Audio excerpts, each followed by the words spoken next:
Hello and welcome to a new video. I haven't done like a serious video in a while, but today I was thinking well, how about doing a yellow Loremaster tutorial today? So this is what we're going to do today. I will present you mainly the yellow slash blue build. There's also a yellow red that I will mention quickly in the end of the video. But what you will learn today is yellow blue Loremaster, how I play it, how I gear, how my trades look like, allies, and all that stuff, and a bunch of tips and tricks.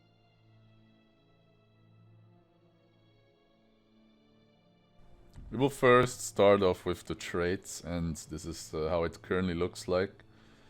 Um, before you go actually yellow, this is how it looks like. You get access to a bunch of skills.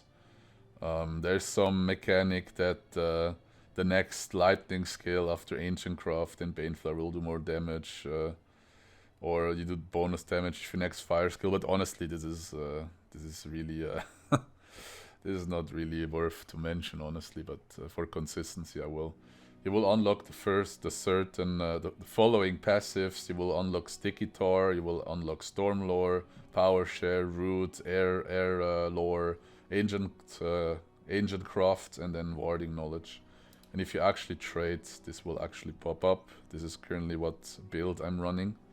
And we go through each individual trait now, and I will just explain you what it does. So let's start with the yellow traits. The first trait here is Grasping Earth. It will turn your cracked Earth skill into a root, but with the sacrifice that it does less damage. You can then advance this by making the root duration longer. We're gonna skill this here in this build. This one is also nice for sustain. It will basically give you a short duration shield on you, where you just take like 5% less damage. You have Baneflower here, that used to be a skill which just is a base Loremaster skill, but you have it here now. If you put 1 point into it, you will unlock the skill. If you put 2 more, you will reduce the cooldown of it by 60 seconds. We have Force of Will. This is really important. It will just make all your debuffs last longer for up to 15 seconds, as you can see here. Then you have here the outgoing healing effect, 25% if you max it out. This here is improving your power drain and damage of the power drain skill, which you have down here, but I would not skill this, obviously. Like, power draining is quite easy, and you do like 2 ticks and you're full of power again. So here I will just take 1 point. This is basically unlocking the singular power share skill. I will not invest 5 points into this to increase the power restore and the cooldown, reducing it. This is important. This unlocks a skill called See All Ends. This is now, compared to the previous pre-rework Loremaster version, this is now a sustain skill. You can think of it as a shield. If you use it for the next 3 seconds, you take like half damage and you block 100% partially, like parry. Here is your Blinding Flash, the single daze. You have Sign of the Righteous. This is just SI, as we call it. Makes you immune to all combat states, stasis, roots, whatever. Here we have Windlore. This is your incoming damage debuff. It's AoE ones, is pretty strong. If you go down the Blinding Flash line, the first trait here will increase the duration, and the last one will decrease its cooldown. We have here then, this is important for debuffing. This will make your Fire and Frost lore, this is the debuff, the main debuff lore, spread AoE if you hit a target with Wind lore. So if a target has Fire and Frost lore on it and you use Wind lore, every target affected by Wind lore will also get Fire and Frost lore. This is very important. This is a skill Pleasant Breeze. It's a bigger AoE heal. It's actually a heal that you place on the ground, so it's like a telegraph or a puddle. So I have to hit it and aim it. But it's quite okay to have it unlocked. I will not dump here more points for more heal. That's not really worth in PvP.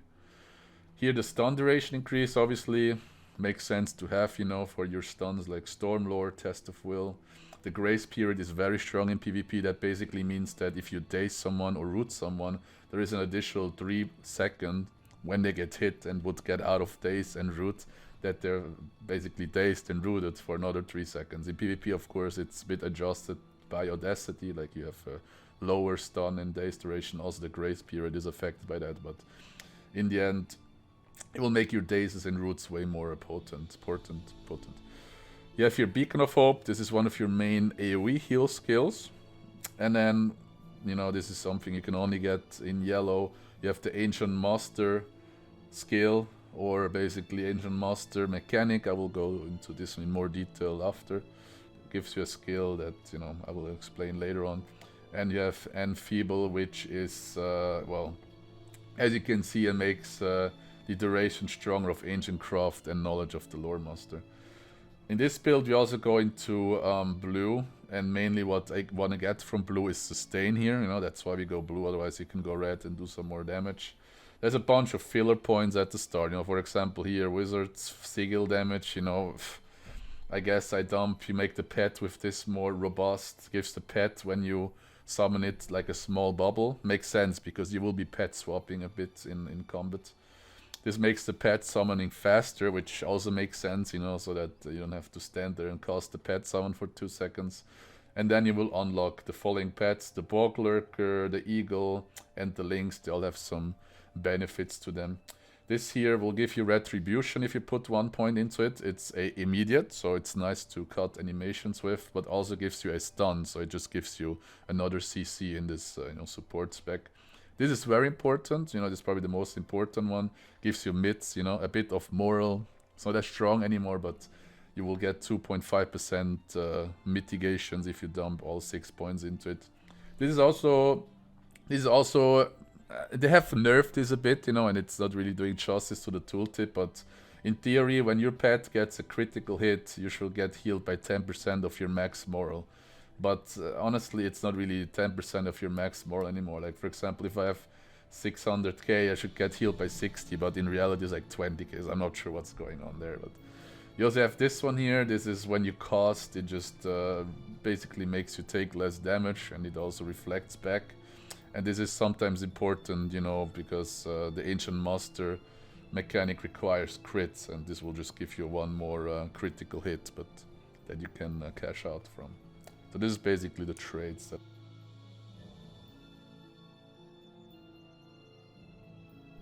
So now for the allies, I'm currently having 2 sets for yellow-blue. This one is the one I play mainly, this is on the left. It looks weird at first, but when we go into Ancient Master mechanics, it will make more sense. What I'm basically trying to do here is on the left is obviously get all the yellow Loremaster class traits, Fire and Frost lore. This is mainly for getting vitality, some more moral. Storm lore cooldown, Test of Will cooldown, Ancient Craft duration. This is just for crit rates, you know, more heal with Beacon of Hope, etc. And then more debuff duration, a bit of mitigations, but the entire build is basically meant to max out critical rating only, and not really as least mastery as possible, as more mids as possible. So the goal of this build here on the left is to have as much crit rate as possible and as much mids at the same time. It's not easy to do, you know, because PvP armor with crit rate has master in it, so we're not really gonna run this, but anyway. I have a second set. This is way more for bursting, or sorry, when you're getting bursted, when you're getting attacked, you have to sustain more. So in this build, you will have maximum vitality by having the Stalwart. You can also use the one with physical mitigation, doesn't matter, but this one gives you more vitality, hence more higher moral pool. It will make you more tanky. It also has a bit of healing, outgoing healing in it, you know. Yeah, more like moral and stuff, you know, and range extension. You can swap range extension for incoming melee damage and incoming tactical damage if you feel like you're not benefited of this, but range extension is always kind of good, you know, if someone runs out of range. Especially the offensive one is nice if you want to lock down people from range, you know, like you want to fear, or like, sorry, you want to root an entire crate ahead of you. Then you having 11 more meters of range kind of makes sense. But there's a bunch of variety in this Word of Powers, especially. You know, you can swap around stuff depending on your play style or your situation. So it's up to you how you want to finalize. But this here on the left is what I'm mainly running, and it will make sure that you have enough crit rate to trigger as much Ancient Master procs as possible. This is the entire idea of this.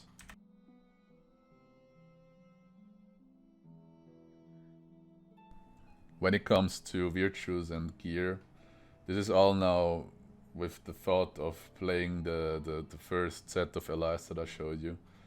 I run the full tactical and physical mitigation armor, and everywhere I put critical essence in it. The virtues I'm running is for maximum moral stack, you know, it also gives you a bit of mids and crit def, as you can see, but having these virtues traded will give you the highest moral. Of course, you can replace justice, for example, for, I don't know, compassion, more physical mids. You could even run confidence to have more crit rate, but I think in this build 21% crit rate is good enough, especially with all the area effect critical rate chance gives you like a critical rate chance of 26% on average, and this is enough then to usually trigger Ancient Master consistently. If you want to run the tank build, then of course you want to stay in the mitigation armor, and you want to swap all these crit essences for physical mitigation essences. And here on the armor you have to look, you might need, based on how many mids and virtues you have maxed out, you might want to have more physical mid essences in here. And as soon as you hit like 130, 140k physical mitigation, you can start putting in actually critical defense essences. So if you need like a maximum mitigation and defensive, this is what you would run.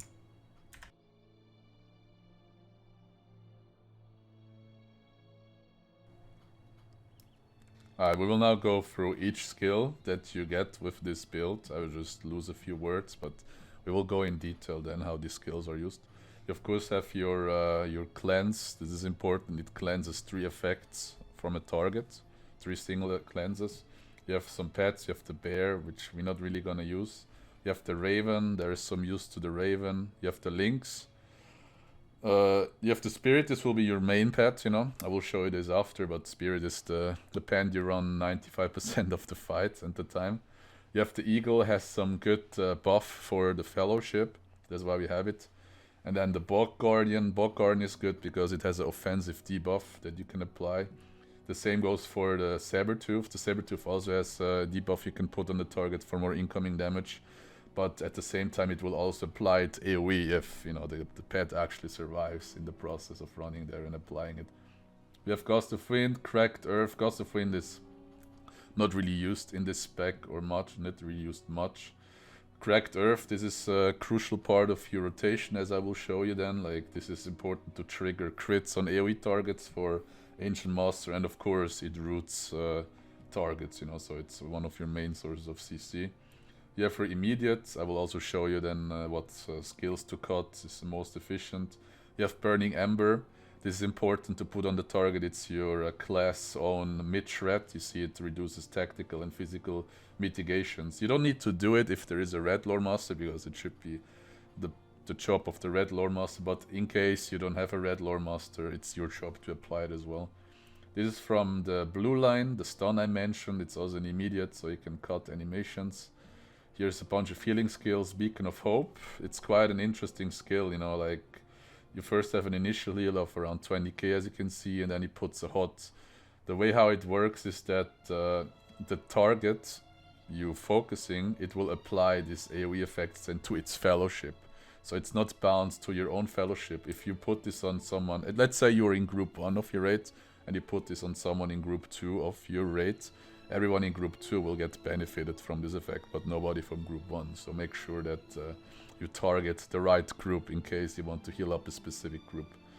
Waterlore for now is a singular heal. There's a way and with Ancient Master to make it AoE, but this is one of your most important heals to keep up on the target getting focused. As you can see, it stacks 5% incoming heal modifier, and this is really where your job as a supporter comes into hand, because 5% incoming heal modifier will make the real healers, you like the rune keepers, bears, and even blue captains, heal more on the target that is getting focused. So your job, of course it does heal over time, but what you really do here is to put incoming heal on the targets to support the real healers. Pleasant Priest, this is something we unlocked in yellow.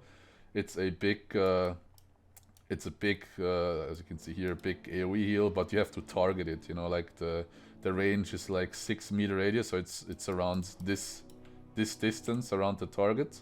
And of course you want to hit as many targets as possible. It has 11 target counts, so you can almost heal the full rate if stacked.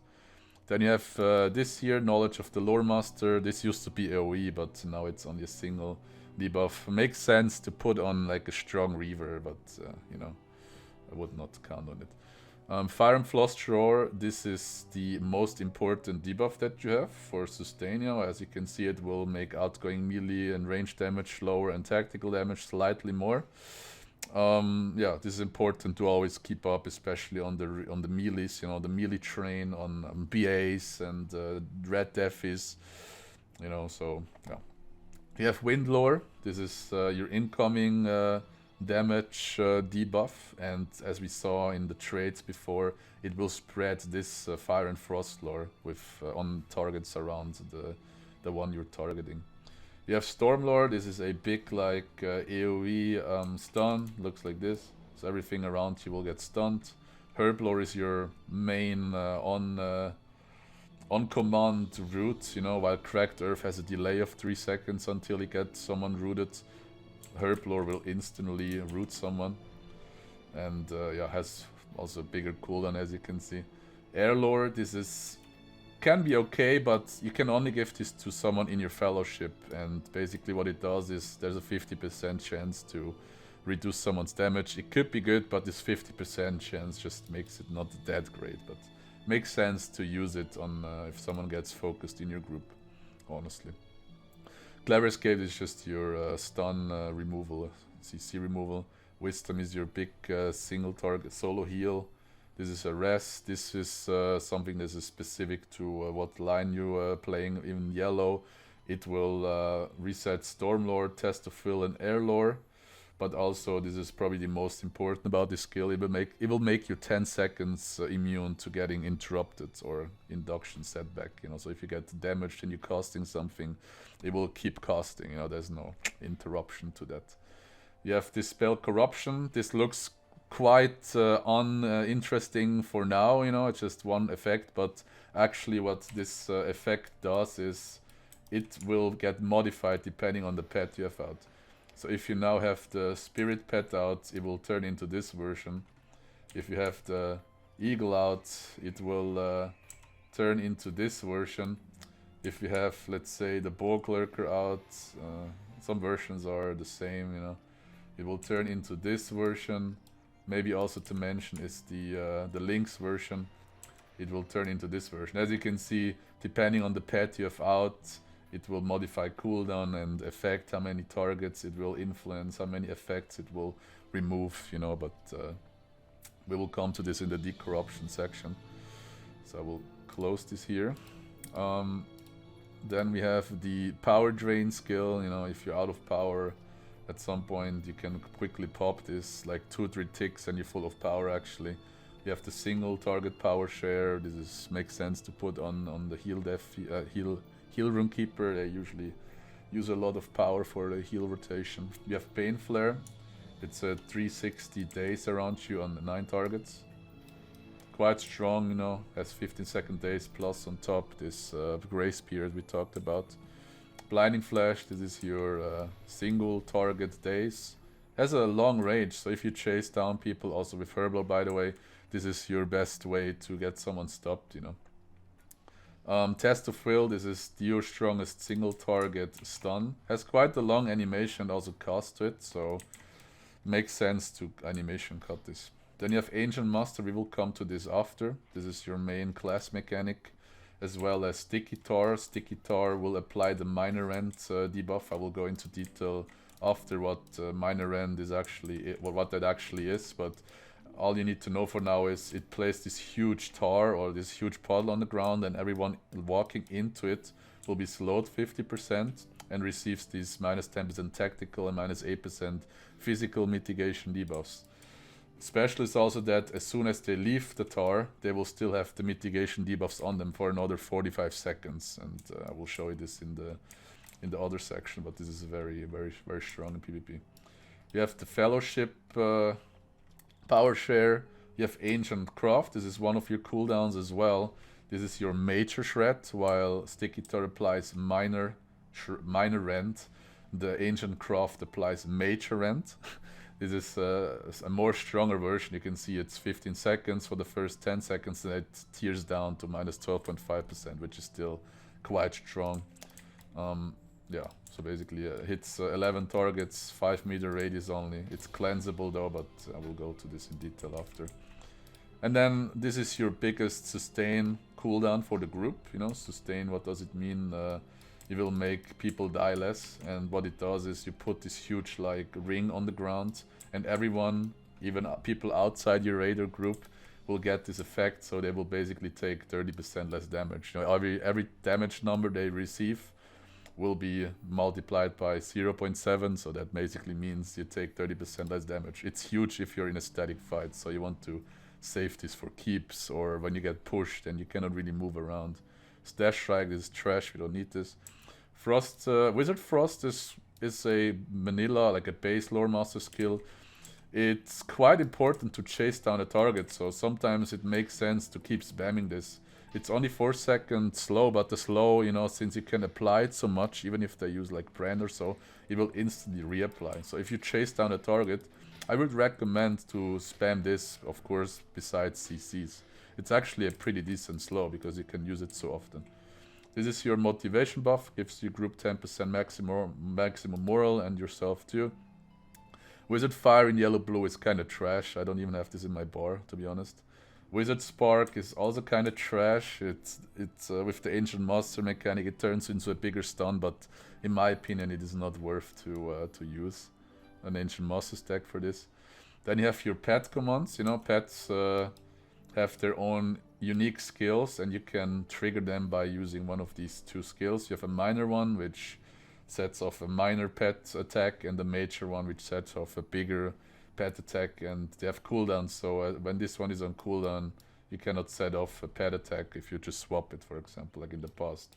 So you have to be a bit smart about which pet skill you use via these two skills here.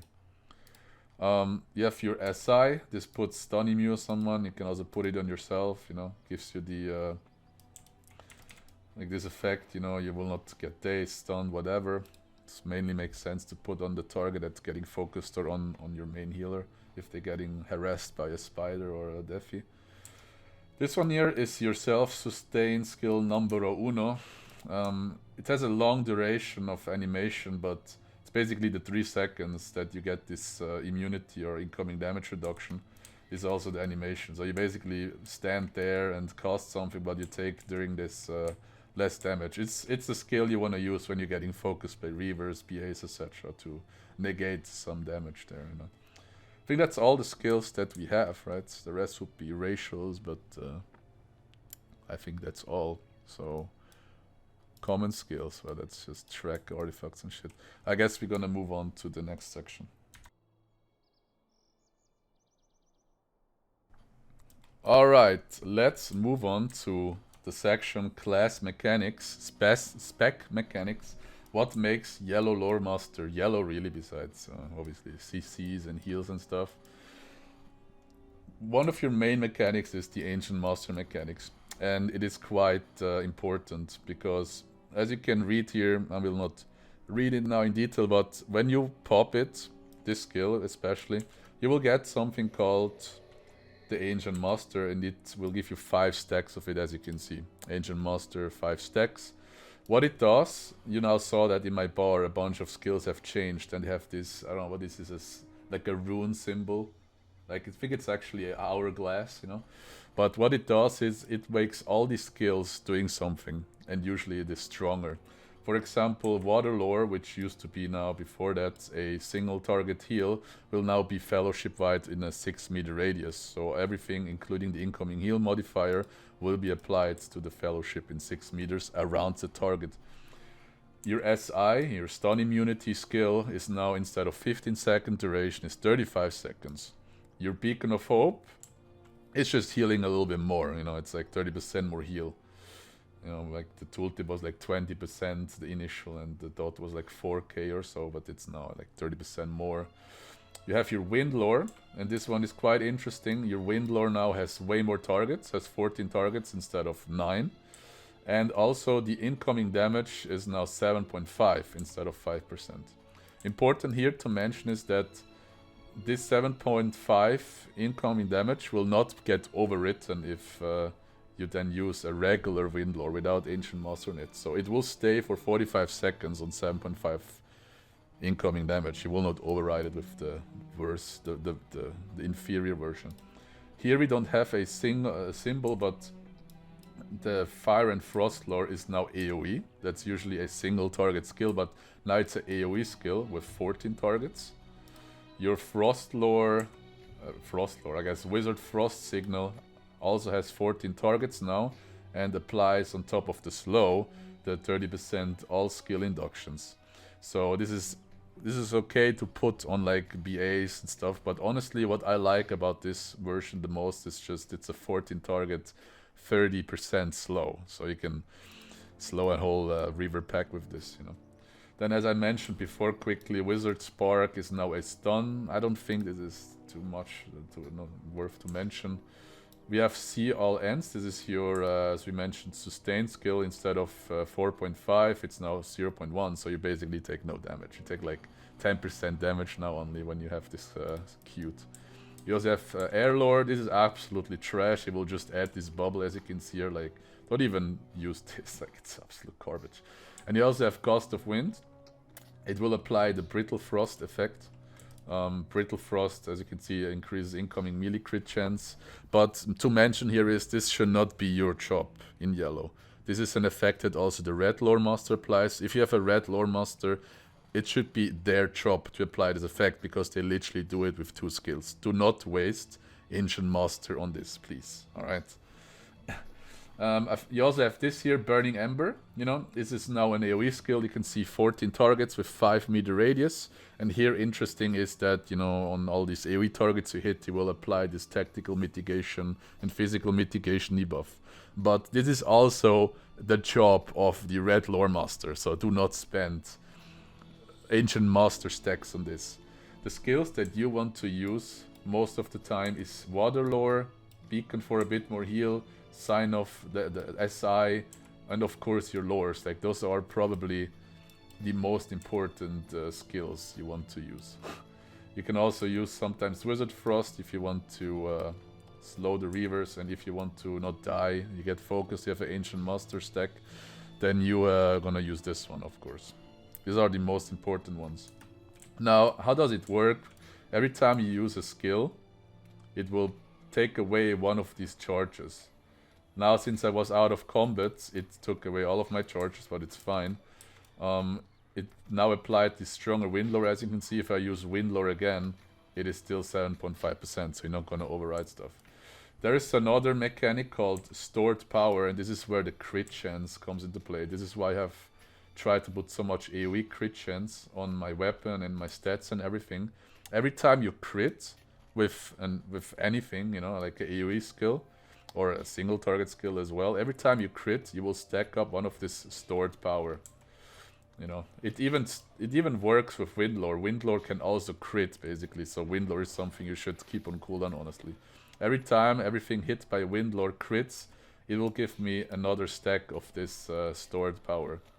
As you can see, this now goes up because the Windlore sort of crits. You can also do this with Cracked Earth. You can also do this with AoE heals, all the initials. If an initial crits, it will also give you 1 stack.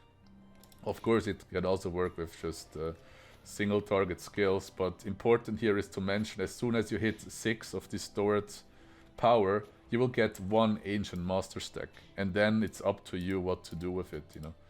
You will get 1 Ancient Master stack. And there's a trick to it, how you can trigger 2 effects in a row, you know. So basically, let's quickly build up one. I will just spam some AoE stuff. I'm also tracking this here with gibberish, as you can see. So now I have 1 stack and all my skills are modified, as you see. There is a way to benefit 2 skills with 1 Ancient Master stack, and for this you simply have to queue 2 skills in a row. So I have now a stack of Ancient Master, and I'm gonna use now Beacon and then SI on my pet, and as you can see, the second skill, the SI, has now also the 35-second duration. So I only also applied the Beacon of Hope version of Ancient Master, but also then the stun immunity. So if you queue these skills fast in a row, you can have two effects. But there's some good combinations that I'm gonna show you now here on the side. So I have here on the side a few of these combinations that you could do with one Ancient Master stack. For example, you can cast Beacon of Hope into Water Lore, you know, for like some AoE big heal. Beacon of Hope into SI, you know, to get the longer SI. This one is good for single target Water Lore into SI. This is good for self-sustain, so if you're getting focused and you have an Ancient Master stack, you can do SI into See All Ends. This will give you long stun immunity and then the better Sign of Power version. This is good for debuffing, like Fire and Frost Lore into Wind Lore. Like Fire and Frost Lore already is like 14 targets, and then Wind Lore too, but it will basically give you the ability to spread lores on like 20 targets if possible.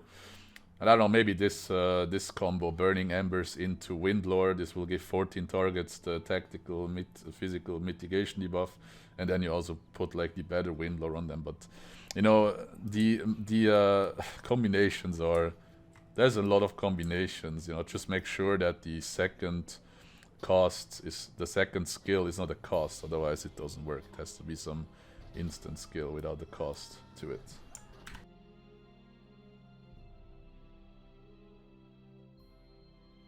I will next show you the major or minor and major end mechanic.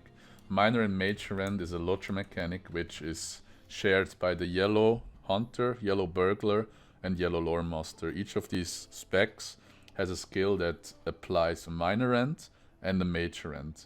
The thing with these debuffs is that they cannot stack with each other. You cannot stack multiple minor ends with each other. So if the yellow loremaster and the yellow hunter apply their version of minor end, they will not stack. The same goes for the major end effect. You can stack a minor and a major end. You know, that works, you know, but you cannot stack a minor and a minor end of two different sources. Keep that in mind. So it makes sense to you know, queue this or not use it when it's already on them. On Loremaster you have your minor ends on Sticky Tar, and in my opinion for PvP it's the strongest version of this rend. I will quickly do a spar here. I will show you why. Not only, you know, Sticky Tar gives you a slow when you walk into it, like as you can see now with the spar is about to begin. When I walk into it I'm getting slowed and I'm getting this effect here. I actually have to be in combat for this to stick on me. Now if I run outside of it, you will see that this effect stays on me. It's even called minor end armor, you know. This is the same name as for Yellow Hunter and Yellow Burglar with the same effect. But the mighty version of the version of the Loremaster is 45 seconds basically uptime as soon as you run out of tar. If you run outside again and inside, it will basically reapply, you know. It cannot be removed, so you cannot cleanse it. So everyone that gets hit by tar has this effect for at least 45 seconds. This is obviously, this is huge, you know, so this is the strongest minor end in the game. Now when we go to the major end effect, this is what you apply with Ancient Craft. Loremaster has the weakest. It is 11 targets, but only 5 meter radius, so 5 meter compared to Burglar and Hunter, they have 10 meter radius, so you will not hit as many targets as your as the other class. Looks like this. It's even a effect, as you can see, that you can cleanse, you know, so you can just pop a purple pot and your major end from the Loremaster is gone. But as you can see here, it will apply the effect now called major end armor. This stacks with the minor end armor. I cannot really demonstrate it on the dummy. I can Captain here and then apply also this here. Now as you can see, my Captain has both of these effects and they do stack, so I actually lose here minus 25% tactical mitigation in the first 10 seconds of Ancient Craft, and after it is minus 22.5%, you know. Physical it's a bit less because of the minor end, for some reason is 2% less mitigations. But as you can see, the stacks and should always be used on a target that you want to fast bring down, you know. Sticky Tar you should always obviously use on cooldown, you know, always drop it into as many creeps as possible for the initial hit, so that everyone or as many targets as possible get this minor end effect. Ancient Craft I would honestly say for a single target burst. For AoE you rather want to have a yellow Berg doing that. The Berg has a higher radius, and the Berg Mage Rat can also be cleansed, so you cannot cleanse it. So leave this basically to the Berg, if not even the Yellow Hunter. So use your Ancient Craft on the target that, you know, with your leader or your TA that you want to bring down. It's basically as strong and potent as an OB, as an Oathbreaker from Mariner or a Captain. So it does like the same damage.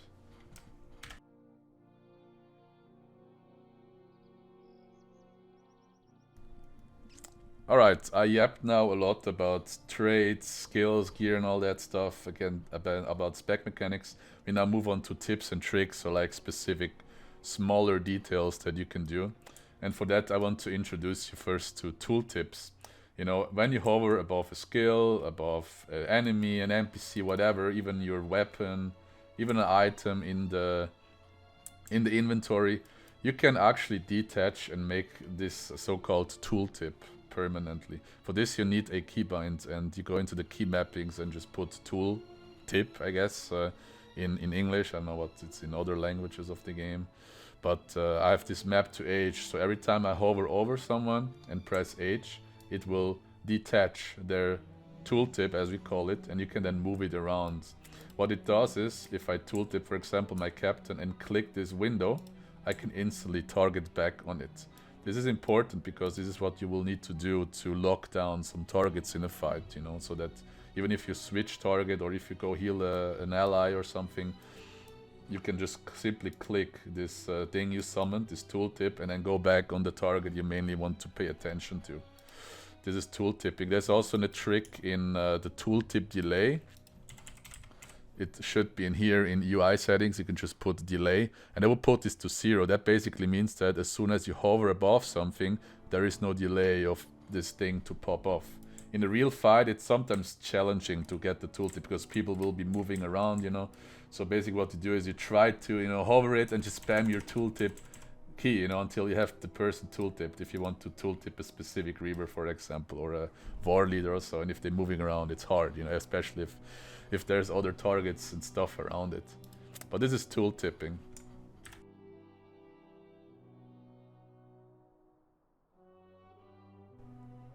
Another important mechanic is enable skill target forwarding. It's in your combat option. You want to enable this. And what it basically does is it works for healing and damaging.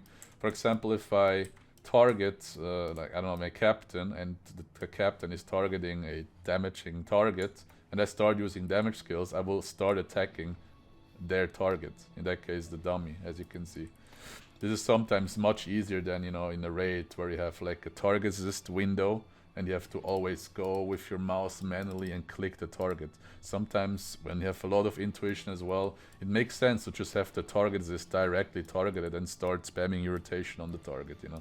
You can then also have here the, you know, the target. You see basically how much HP it has left, you know, and yeah. So this is way quicker than always going into this target assist window and clicking it. This also works with healing. So if you target someone, like an enemy, and they target, I don't know, for example, my cap, I will just wait until it gets reset. Alright, now this dummy is targeting my captain and I start healing. I will start healing the captain. Well, now I'm healing myself because it swapped target to me, but, you know, as soon as the dummy goes back on my Loremaster, everything that is healing, even stun immunity, will be put on my captain in this case, you know. And I don't have to really click the captain manually for this. This is important, you know, because in PvP fights, you know, when you, for example, do target the crate, the enemy target assist or so, and they attack someone, they want to kill them, you know, then you can instantly start spamming your heals on that, through that target, you know, what they're attacking to. It's way quicker than going into your panel here and click the ally that you want to heal up manually. So you will just save a lot of valuable time in this type of fight when you do it with forwarding.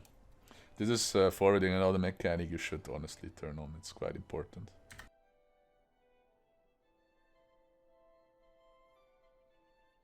Alright, let's go and talk about pets before we, you know, actually use this enable target stuff and tool tipping, because it will be important in the rotation I'm gonna show you. The main pet you're gonna play is the spirit. and the spirit has the ability to heal targets. What is really strong about it is the Decorrupt skill, and this will be part of your Meeletrain rotation I'm gonna show you after. But as you can see here, you will hit 9 targets with these Decorrupt skills. You will move in a 10-meter radius, which is huge. Like 10 meters is like this. So if I'm targeting this, 10 meters is like... This is 10 meters. You know? Around this target. This is 10 meters. So you will decorrupt from 9 targets in a 10-meter radius, 1 corruption. And every time this happens, you remove 1 corruption. You will heal the entire fellowship for around this amount. It's actually more, you know. It's also scaled through your outgoing heal. Then it's around 10k per heal per corruption on 6 targets if you have a full fellowship in 30-meter range. So let's just do the mine experience. You hit 9 targets, and each target has 1 corruption, so you move 9 corruptions for 9 targets. You're gonna 9 times heal 10k on the whole fellowship. So what happens, and I will probably find some recordings in a fight where I'm doing this, if I have. Everyone above their head will get 9 times 10k heal. So put this into perspective. This is one of your strongest heals that you have, and this is also the main reason why you should always have the spirit pet out. The spirit pet also has some okay like finisher like pet skills. You can, for example, use your major command and it will just do a initial heal on your fellowship plus like some hots. But also good is the nature's bounty. This is when you use the minor pet. The pet will then start targeting an ally and give him this effect on it. Reduces your incoming damage, and every time that target receives a heal, it gets a bonus 9000 heal. It's huge, you know, but it only really makes sense to use when you're statically fighting and in range, you know. But after all, this thing has like 10-meter range. This is the spirit, it's the pet. You have 95% of your time out. Then you have some pets which are noteworthy because they have a nice pet effect. For example, if you need a bit more offense, you can summon quickly the Bog Lurker and then just use this skill Minor Pet rent pet command. It will apply instantly this effect on the target. So if you need more damage, you basically just do that. You summon your pet, use Minor Pet command, then desummon it again, go back to the spirit. You also have the Lynx. The Lynx is worth to mention. It has a stronger... It has also a AoE decorrupt. It doesn't heal, you know, but it only has 5-meter radius, but it removes 2 effects instead of 1. The spirit removes 1 effect with a higher radius, but sometimes if you have a lot of stacked reavers, it makes sense to throw in the Lynx decorrupt because you will remove 2 effects and instead of just 1. Also noteworthy is the Eagle.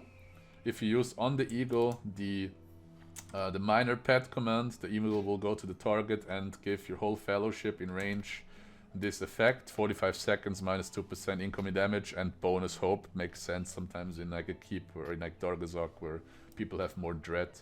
It's like something that stays on the fellowship for 45 seconds, so makes sense to refresh here and there. You also have the Sabertooth. It applies also an incoming damage effect. If you use it, the skill, it first puts an initial, and then the Sabertooth will run to the target and applies the same effect also on up to 5 targets around the main target. So it's like an AoE incoming damage skill. It's a bit hard to do in a big fight because the Sabertooth most of the time just dies on the way getting to the target, so you would have to be careful about that. Then you have the Raven. Noteworthy on the Raven is it's probably the best major pet command that you can do. It is like an AoE cleanse, as you can see here. If you use this, your entire fellowship gets cleansed by 1 effect and also gets healed, gets shadow mitigation. This is not that important, you know. It's okay against like Varks and even war leaders. I would just use this every minute quickly because other major pet commands are not that strong, honestly.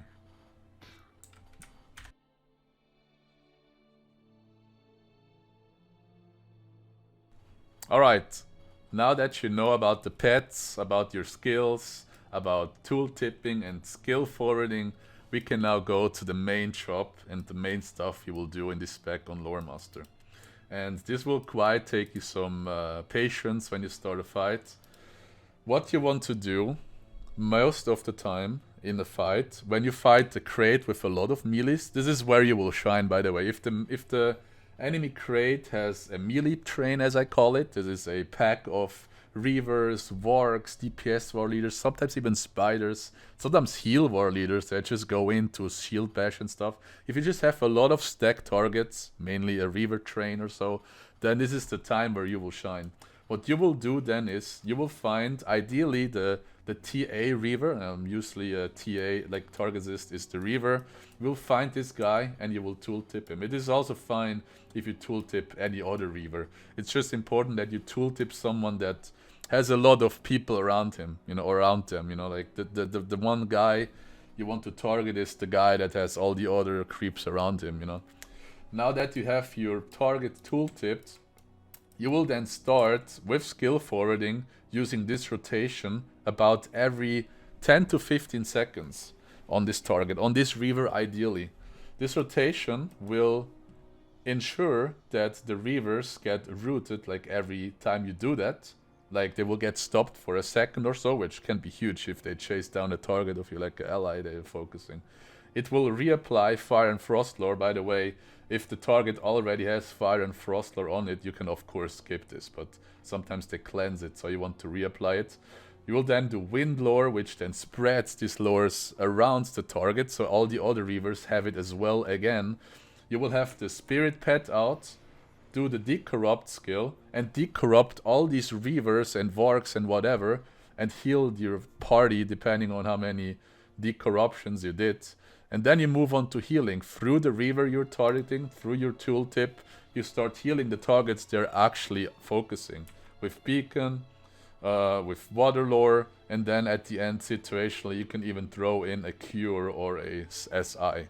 This is what you do, like every 10 to 15 seconds, you just click on this tooltip you created and spam this rotation depending on what you need and what you have not on cooldown. You know, of course, sometimes stuff can be on cooldown and stuff.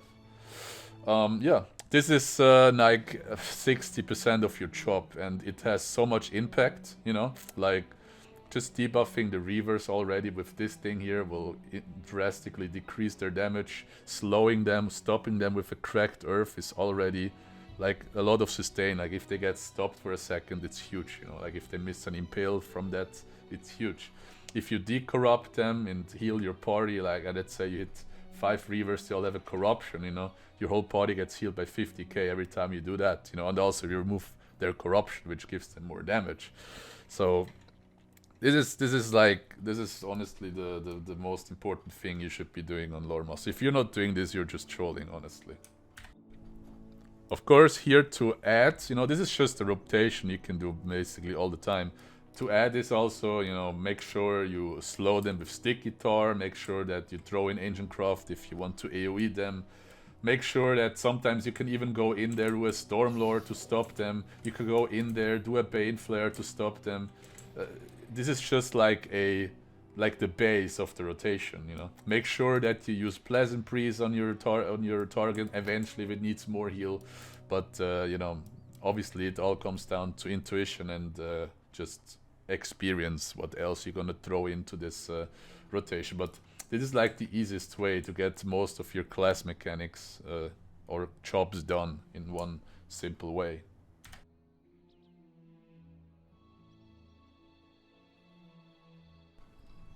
With that being said, let's go to CCs. You know, obviously Loremaster has historically been the best CCer in the game.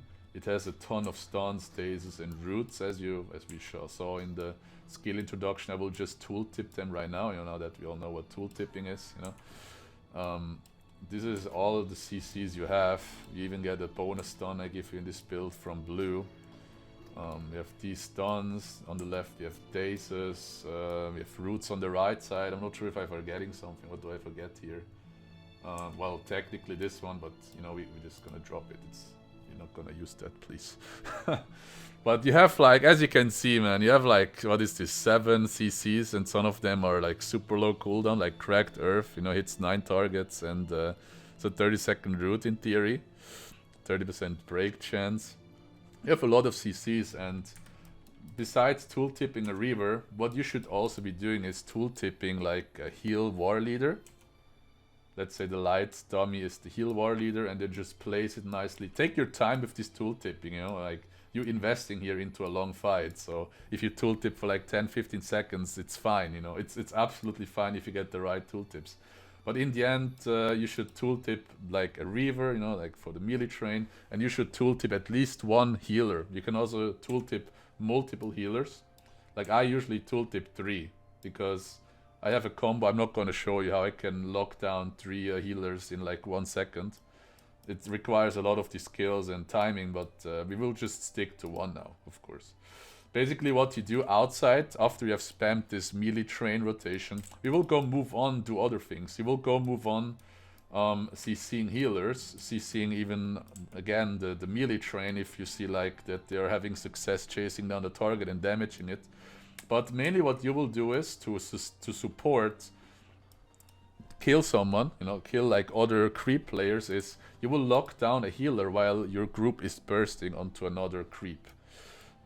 How you do this is you just click your tooltip of your favorite healer that you don't like, and you just, during the moment your team is targeting someone, you just lock them down with any one of these stuns, you know. You have to do this a bit smart, you know, because they can have brand, they can have pots, so maybe keep in mind a bit and time it when you already know they've used brand, they've used pots, you know, that you then CC. Even if the healer during a burst moment is CC'd for a second or 2, this healer won't do shit. He can't bubble, he can't heal or scorn the target. This sometimes kills more people than people just raw doing damage on a target. Like, you CCing down healers during a burst on a creep in the TA, this is sometimes killing more than just the DPS doing a better job in DPSing, or the debuffers doing better debuffs. You know, but if they cannot heal, they cannot keep the target alive. You know, that's what I want to say. And yeah, this is where tooltipping a healer comes into place. Alright, I guess I'm gonna show you the double healer rotation to CC them. I mean, back in the days, Blinding Flash used to be a immediate, so it makes it a bit harder now. But let's say you have 2 healers CC'd. One combo I like to do is I click the first one during the CC, I start using Test of Will, and while Test of Will is casting and channeling, I click already on the second healer, and then animation cut, Test of Will animation into Retribution, like this. This will stun this and this, like basically 2 healers at the same time. The first one will get stunned with Test of Will, the second one will get stunned with Retribution. If Retribution is on cooldown, it's obviously 1 minute cooldown, it's quite long. You can just, instead of Test of Will, you can cut it with Lightning of the Rising Dawn and then use Blinding Flash instead. Like, I don't have this ready now, but I don't know, let's say you do this with, let's say Stormlord is your test. Actually, it's up soon, so you can also do that. So you basically again start using Test of Fill on your main healer. You swap, you animation cut, and then you just Blinding Flash. This also will lock down 2 healers for a moment. This is like the bonus. You can even do it with 3, but this is very tryhard. You would basically do Test of Will, you cut it with Lightning of the Rising Dawn. Then you click on the second healer, you Blinding Flash, and you Blinding Flash cut on the third healer with Retribution. That way you can lock down 3 targets. Let's see if I can get the recording this. I haven't done this in a while, but it works.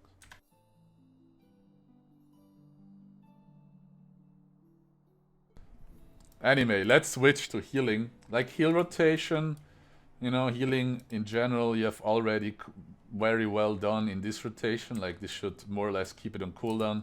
If something is off cooldown, like Beacon of Hope, you should keep on cooldown all the time. There's no reason to not do it. It's a big hot, you know, you're not a main healer anyway, but you will support with a lot of AoE heals. This is your job, basically. Water Lore should always go on the target that is getting focused, mainly because of the incoming heal stacking. You can stack this up to 3 times, like this effect here, and then the target will get 50% more incoming heal. This will support your actual healers healing someone up, you know. You have Pleasant Breeze. This should be kept on cooldown because it can also crit, and every time one of these Pleasant Breeze hits crits, it gives you a stored power stack and then Ancient Master, as we discussed before. Other than that, you don't have many more other heals. This is really what you have, but it's quite powerful, you know, like Waterlore, Beacon, the Dispel Corrupt from the Spirit Pet, and the Pleasant Priest. This is, of course, your pet itself can heal a bit too, but this is kind of marginal.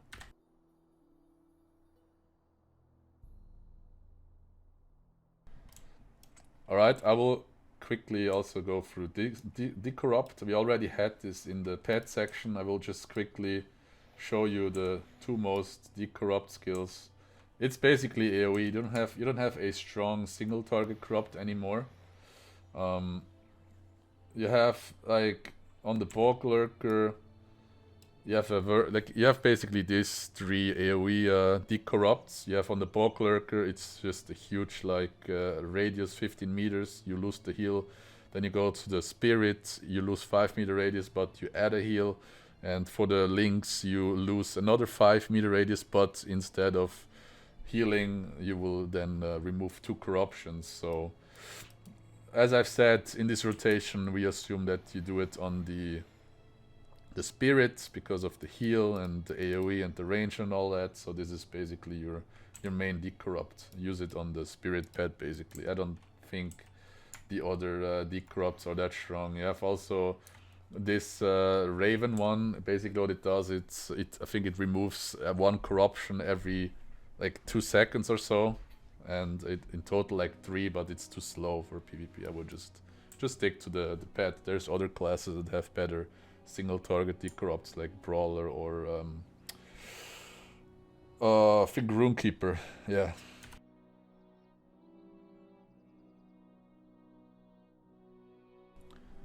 Now at last, for self-sustain is what I have here planned. Self-sustain means what do you do when you get focused? Because honestly, if you do your job right, you will add so much to the group, like it's insane. And if people are not focusing you on the creep side, then they just yeah, they will just hurt themselves. Like Yellow Loremaster is a target that you could focus because it adds so much value to the group fights. So it can be that you get focused, and what you do then is basically SIing and see all ends. So as soon as you get focused, well, you will have to kite.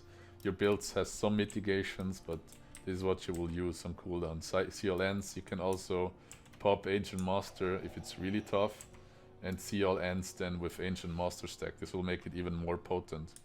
You can also use like Sticky Tar to kite. You can use your Stormlore. You can drop a Bane Flare, and then with the Bane Flare animation you can run. It will daze everything around you.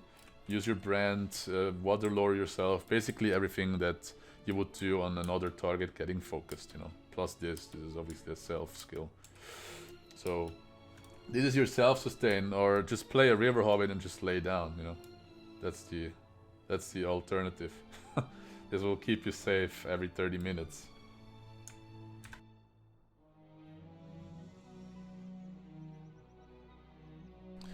So now at last, before I show you quickly also yellow-red, like very briefly, I will yap a bit about some small things that you can do, that like, you know, what to animation cut, etc.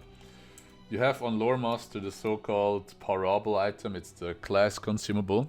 You can craft this on every like crafting tiers after like expert or some shit, I don't know. But basically it will set your next spell that you cannot interrupt it, cannot get interrupted, and has 3-minute cooldown though. But I would always pair this with either Warding Knowledge, with Sticky Tar. Well, that's basically it. You use this when you want to put down warding, because otherwise you can get interrupted, and sometimes you need to get this out fast in time. You know, if you get interrupted, you know, you can restart. If you get interrupted, the skill goes on like a 5-second cooldown, you know, before you can use again. So your team will be without warding for like 10 seconds or so. So it makes sense to use this before you use Warding Knowledge. You can also use Call to Valar, as I mentioned. It gives you a 10-second immunity to costs, you know, to cost maybe Sticky Tar and Warding together, you know. There's not many costs besides that, but those are the crucial ones you want to use. When you initiate a fight, you know, I would always start off with Ancient Master. This is also getting resetted from the Minstrel's Call to Greatness.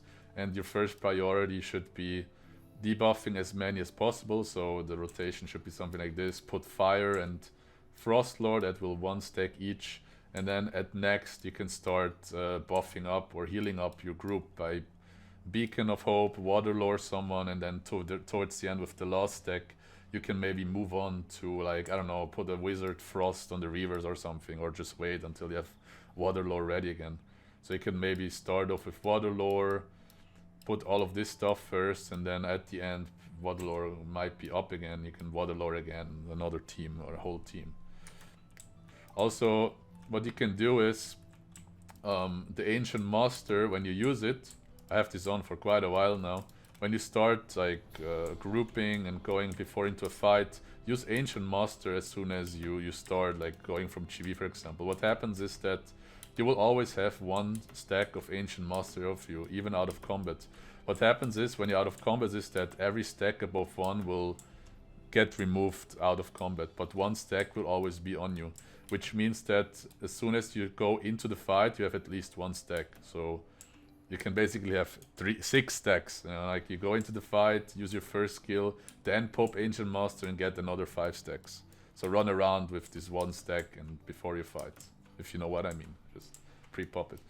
What else can we yap here? Let's yap about. I think that's it. I cannot think about other stuff. Maybe power share. You know, like you have a single one and the AOE one, like a fellowship one. This is quite important. Just have an eye on, especially your Brew Runekeeper healer. Those are very vulnerable to having no power because they use like 1k power every 5 or 10 seconds in the rotation. So it can also be power drained, of course. But yeah. But I don't know. I cannot yap more. This is, I think, everything else I can think about. If I forget something, I will just drop it into the comments, but I think I've covered everything I know. Everything else, honestly, is intuition. Just play it, you know. Play it, do these few basics right with the Meeletrain, with the healer CCs, with the Decorrupts, and you do like an awesome job on this spec, you know. It's everything else is intuition.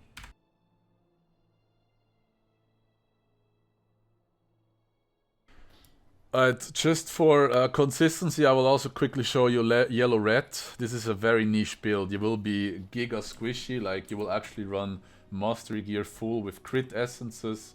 You will have, as you can see, the LI on the right side. You have almost no... oh, this is old LI here, I just noticed here. Anyway, you will have... You're basically DPS, but you also have a lot of support ability still from yellow, obviously.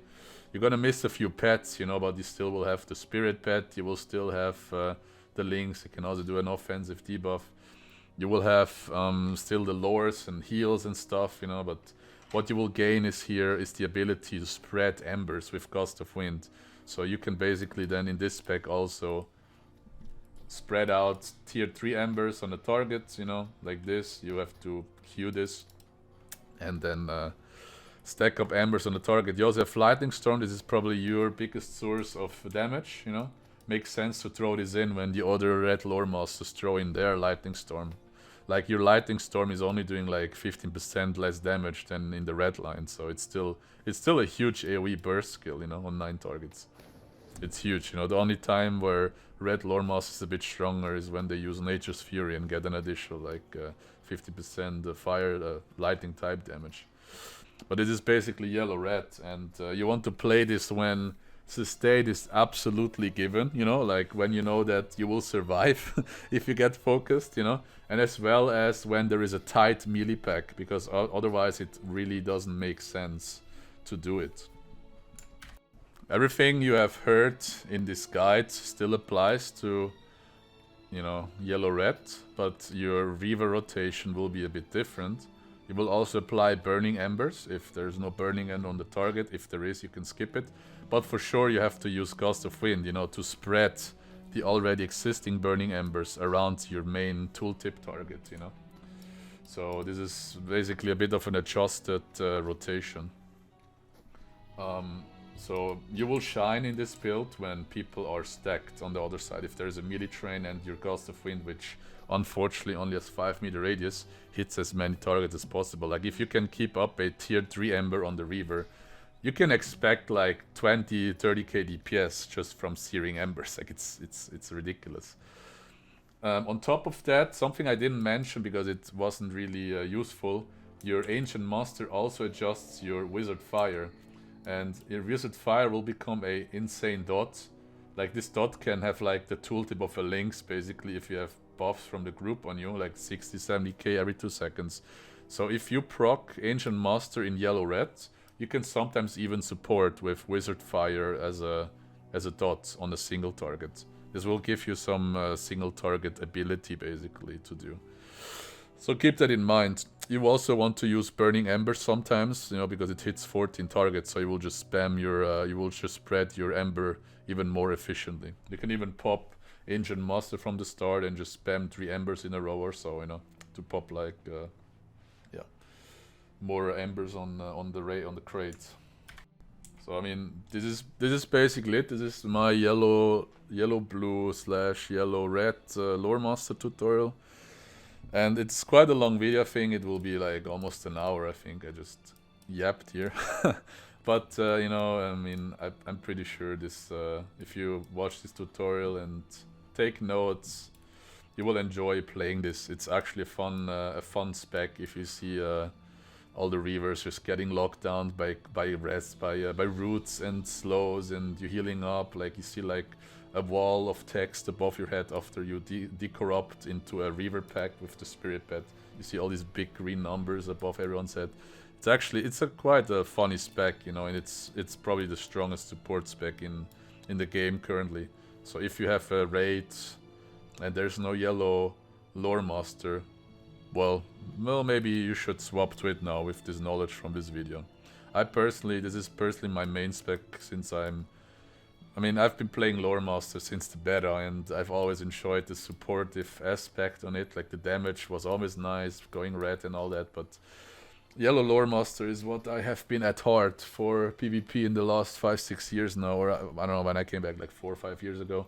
I've been playing this in the bigger PvP groups like Odyssey, like Vendetta, Toxicity Free, against the strongest creeps. I've been yellow Loremaster. I can just tell it's a fun spec if you accept for what it is, you know, as a support spec. Obviously, throwing in Lightning Storm in red and seeing big numbers, it's also satisfying. But for me personally, it can also be satisfying if you see half of a crate running away, getting rooted by you, or getting slowed by you, or you see the Reavers just completely doing no more damage because you debuff the shit out of them, if you know what I mean. This is what personally I like about playing a support spec, and especially the yellow Loremaster. So thanks for watching till here, which is the end of the video. And if you have questions, just feel free to join my stream.